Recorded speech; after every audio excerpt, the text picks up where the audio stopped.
Για πάρα πολύ καιρό θαύμαζα όλους τους ανθρώπους που έβαζαν έναν στόχο, που είχαν όνειρα και τα κατάφερναν. Τους παρακολουθούσα, τους μελετούσα και έλεγα «Θεέ μου, πότε θα μπορέσω κι εγώ». Όταν έβαλα τον δικό μου στόχο, κατάλαβα ότι το μόνο που χρειάζεται να κάνω για να τα καταφέρω είναι να δεσμευτώ. Είναι να δεσμευτώ και να πιστέψω ότι πραγματικά μπορώ να πετύχω όλα αυτά που θέλω. Οι άνθρωποι που τα καταφέρνουν, φίλοι μου, έχουν ένα πράγμα στο μυαλό τους. Ποιο είναι αυτό? Θα κάνω ό,τι χρειαστεί.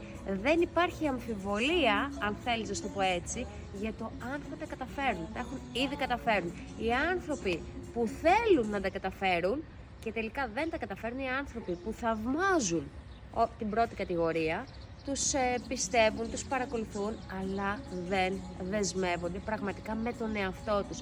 Δεν κάνουν ό,τι χρειαστεί. Εσύ λοιπόν που έχεις το στόχο, θέλεις την αλλαγή, σε ποια κατηγορία θα νίκεις?